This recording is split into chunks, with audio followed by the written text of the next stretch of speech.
Quelles sont les complications de l'exanthème subi et comment les prévenir?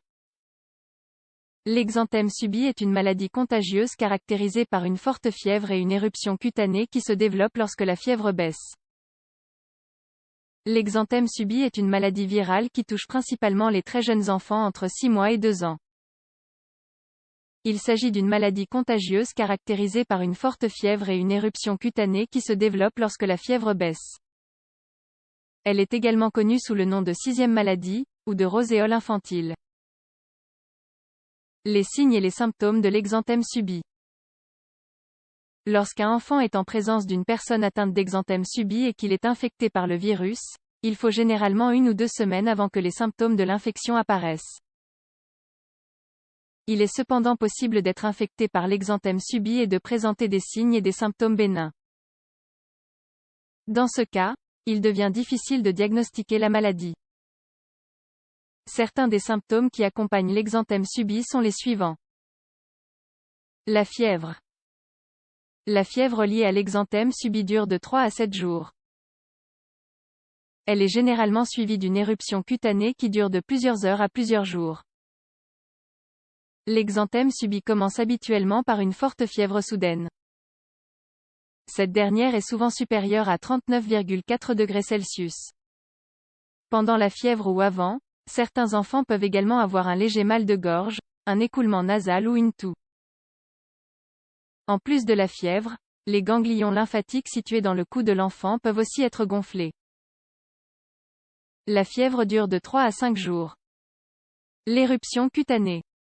Habituellement, une éruption cutanée apparaît une fois la fièvre tombée. Ce n'est cependant pas une règle absolue. L'éruption se compose alors de nombreuses petites taches ou plaques roses. Ces taches sont généralement plates. Toutefois, certaines peuvent être légèrement en relief. L'éruption cutanée apparaît généralement sur la poitrine, sur le dos et l'abdomen. Puis, elle s'étend au cou et aux bras. Elle peut parfois atteindre les jambes et le visage. L'éruption n'est ni irritante ni inconfortable.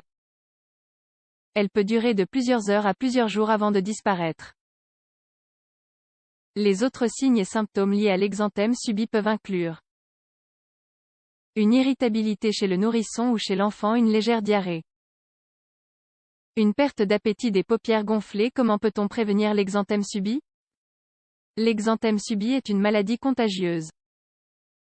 L'infection se propage lorsqu'un enfant atteint d'exanthème subi parle, éternue ou tousse. Il expulse ainsi dans l'air des gouttelettes infectées que d'autres personnes peuvent alors respirer. Les gouttelettes peuvent également se retrouver sur les surfaces environnantes. Si d'autres personnes touchent ces surfaces infectées puis touchent leur bouche ou leur nez, elles peuvent alors s'infecter à leur tour.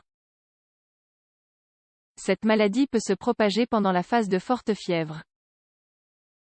Néanmoins, elle ne peut pas se propager lorsque l'éruption cutanée éclate. Il n'y a aucun moyen de prévenir l'exanthème subi. Étant donné qu'elle affecte beaucoup plus les jeunes enfants que les adultes, on pense qu'un épisode infantile d'exanthème subi peut conférer une immunité durable à cette maladie.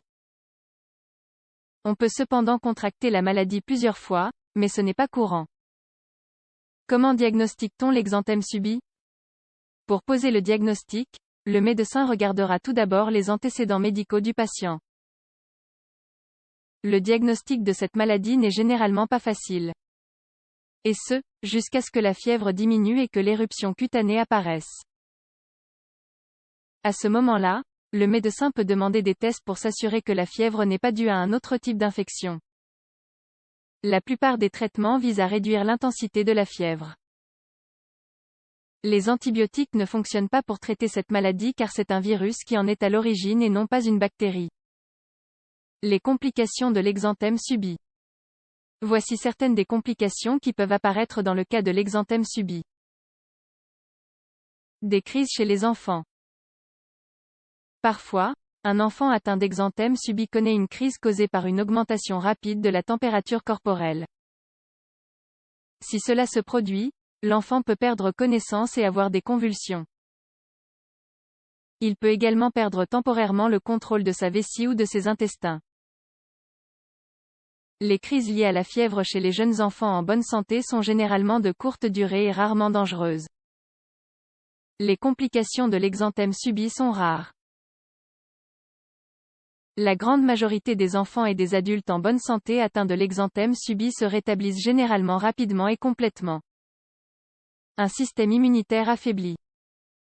Les personnes qui ont un système immunitaire affaibli peuvent contracter à nouveau l'exanthème subi ou développer à nouveau une infection antérieure. Ceci est dû au fait qu'ils ont moins de résistance au virus en général. Ils ont tendance à développer des cas d'infection plus graves et il est alors plus difficile de lutter contre la maladie.